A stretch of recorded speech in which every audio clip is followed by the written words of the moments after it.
The biggest driver of the healthcare reform in this country right now is cost. How the cost has gone up, both in insurance and in medical care itself.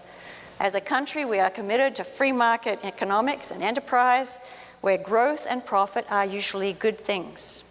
We don't argue with that. The Bible supports business and supports, what about the Proverbs 31 woman who bought and sold land and who made things to sell to provide money for her family.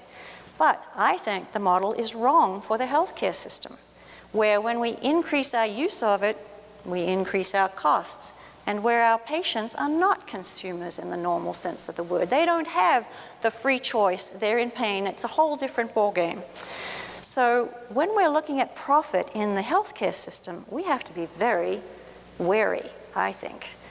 Unlimited profit can cause problems, and Scripture has something to say about that. In that same verse that we talked about, the Leviticus one, Leviticus 19, it's the businessman he's talking to. Don't go over your field again. Now, most of us would go over and we would collect what was left around and we would collect the gleanings because we make extra profit. Why not? That's the right thing to do. They're being told, do not go for that extra profit. Leave that. Leave something for the poor and the needy here.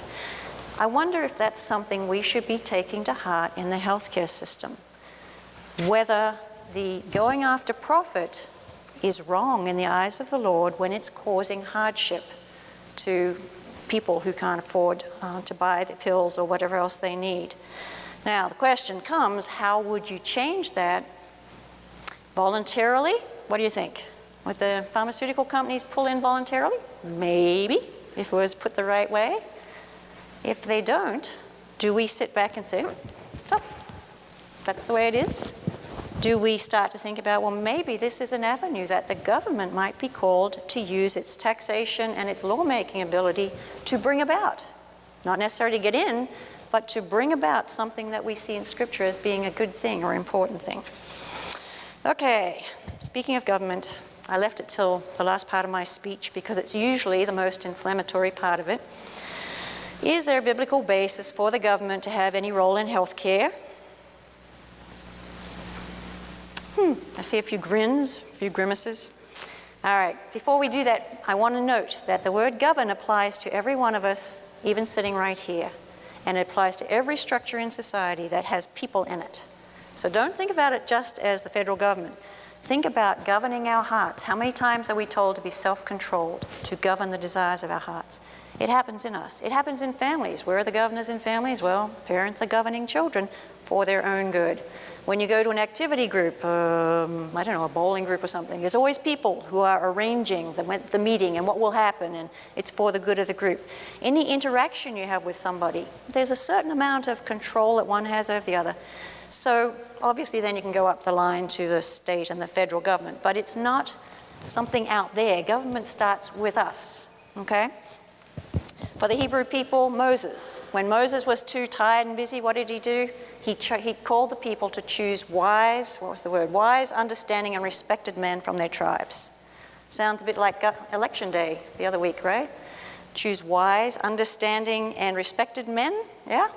To be the ones who would make the decisions about what happened between these quarreling Israelites, okay? So they were being given power, and they were told not to show partiality, but to judge wisely. Then when Israel demanded a king, well, God is in charge all the way through, but now Israel wants a king as a in-between, and Samuel warned them, there are these things that will happen when you take a king, and he listed them. Some of them included tax, some of them included taking men for the army. But you know what he did after that? He made a regulation. He wrote it down about the kingship. It had duties for the king, it had duties for the people. So authority was given a structure within which they were to operate, and both of them were to look to the Lord for the leadings.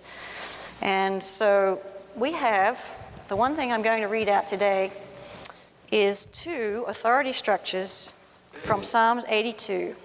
It says, how long will you defend the unjust and show partiality to the wicked? Now, this comes when God presided in the great assembly, giving judgment to the, quote, and it has quotation marks, small g, gods, which was a word they often used for leaders, defend the cause of the weak and fatherless, maintain the rights of the poor and oppressed, rescue the weak and needy, deliver them from the hand of the wicked. They know nothing, they understand nothing. This is a direct call to those in authority to care for the ones in their nation and that God holds them accountable. Now, there's some argument about, well, this could be just to the kings of Israel, and that some commentators say that. Others, like Matthew Henry, say this is meant for all the kings in the world, not just the ones in Israel. Either way, I think it shows us where God's heart is, and we need to listen to that. Let's see. Now, the other one is in Romans 13, the New Testament government one, which we're all familiar with, where Paul says, the authorities have been put in place by God. There is no authority which God has established except that which God has established. And he repeats it. The authorities that exist have been established by God.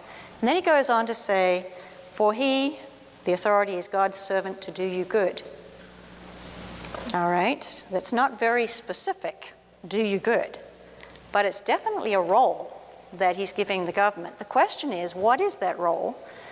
And my question to you would be, can you link that with the commandments to the kings and authorities in the Old Testament, where God was very specific about what good they were to do for their people?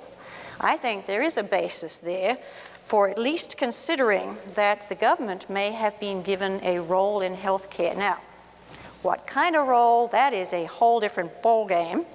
From my reading, I would see it as the role to make sure it happens, that laws are made, that good judges are put in place.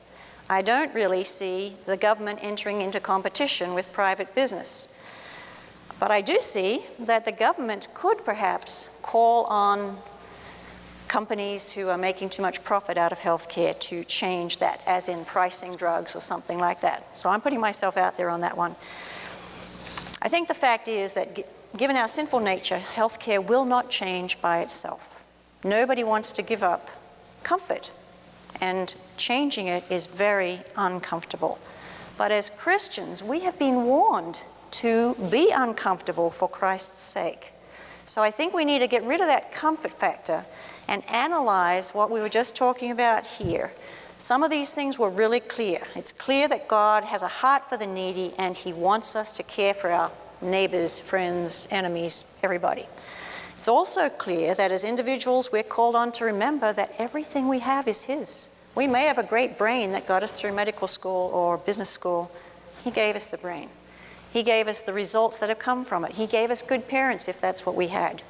He's given us our circumstances. He wants us to hold everything lightly for his sake, and again, to further the kingdom. That's what we're here for. While we're waiting to be taken to be with Christ ourselves, our job is to further his kingdom on this earth. And in healthcare is a very specific area that we should consider for that. As far as the government's involvement, it's not quite as clear as those two things I just said. There's definitely a role. Defining what that role is, you heard me say what I thought, but many people have different thoughts about that. There's room for discussion. I'm sure we'll get to that. So, I would like us to leave here today planning to search the scriptures as we make our opinions, to lay everything we have before God and say, this is yours. You gave it to me, it's yours. Show me how you want me to use it. Okay, thank you.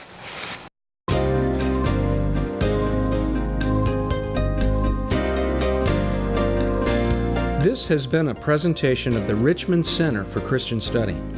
If you would like to obtain more information about the Study Center, or if you would like to support the center, please visit us on the web at richmondstudycenter.org. We trust that this and future presentations of the Study Center will be used of God to bring gospel transformation to every area of your life and to the culture we live in.